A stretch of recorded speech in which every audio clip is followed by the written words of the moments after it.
By the mid-60s, he was organizing specific projects to discredit psychiatrists and to destroy them.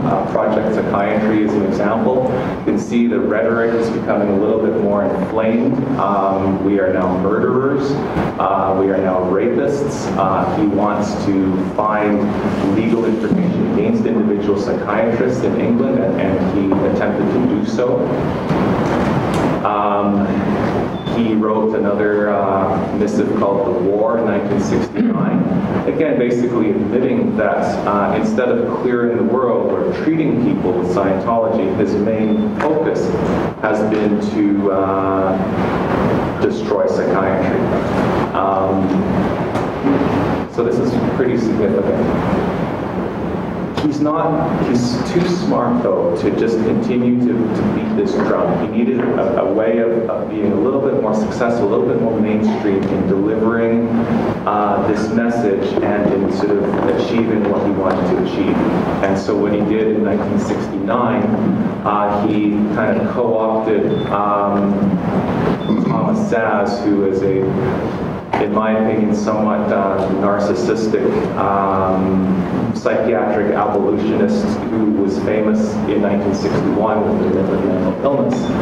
He got Szasz to give the sort of veneer of respectability to a new group that he called the Citizens Commission for Human Rights. CCHR is still strong. It has chapters in virtually every country you can think of. It is the sort of the missile cone of Scientology's efforts to destroy psychiatry, and it still remains so to this day. Today's war is largely legal and political, and I could talk to you for hours about the sort of ways and techniques that Scientology and the CCHR has been sort of working behind the scenes and involved in politics. A lot of propaganda, which is I think what we're going to be talking a little bit more about. A lot of films with the titles that are projected up there. But again, a lot of rhetoric and propaganda goes out into society where, on one hand, some of it is very extreme and it's rejected. But what that allows for is space, and in that space comes other more subtle messages, more subtle assumptions that get played out in public and become part of the public discourse and part of the public idea. I sound a little bit paranoid, but I'm going to show you a few examples of these sort of kind of memes, I guess, that Scientology has created against psychiatry. First one, psychiatry is a pseudoscience.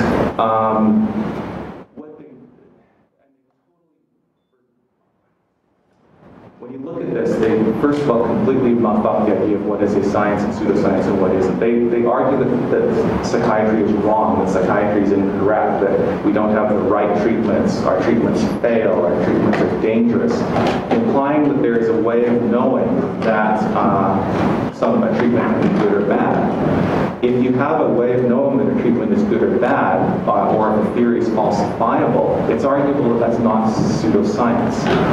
So they completely muff that, and the Tom Cruise interview is a brilliant example of that, and it's actually very funny.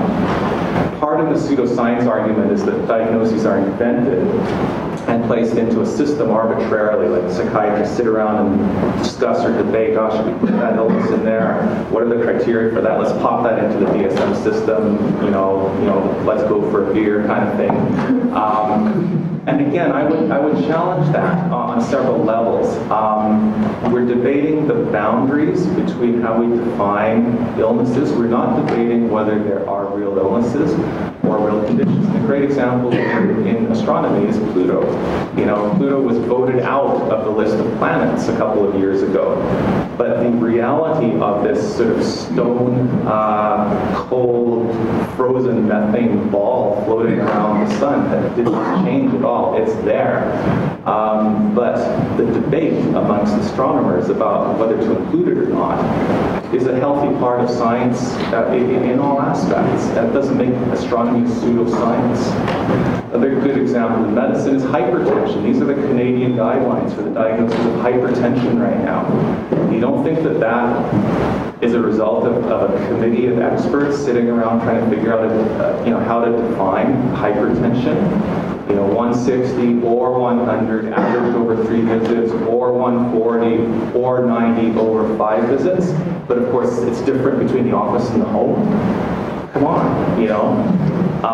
Cardiologists and family practitioners are not called pseudoscientists, but the process by which they think and classify problems is identical to that in psychiatry. But we're the ones who have to wear this, and we wear it in society as well. The boundaries and labels are debatable, but my point is that the actual core conditions or the core problems are incredibly real.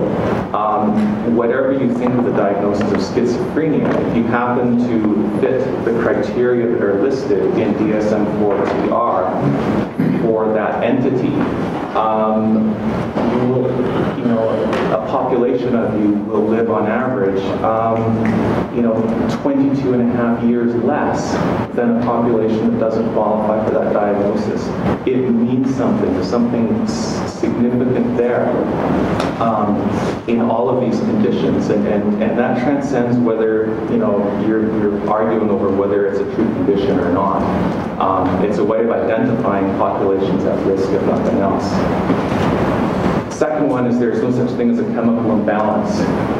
I suspect you've all heard of that expression, right? That's a straw man argument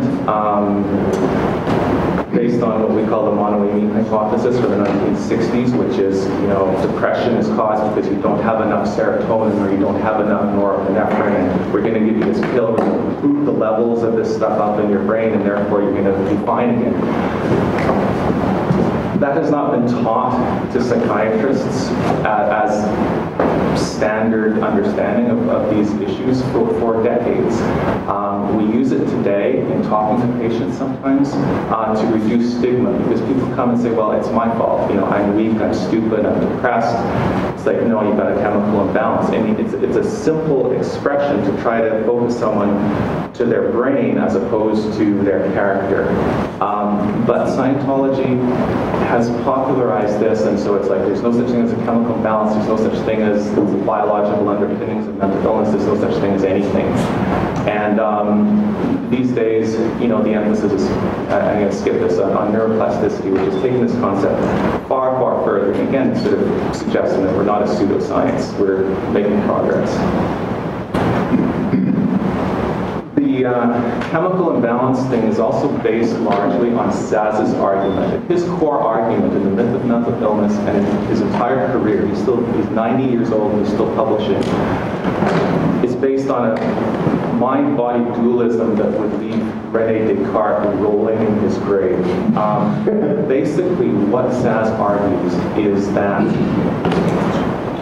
there are physical illnesses and there are mental illnesses.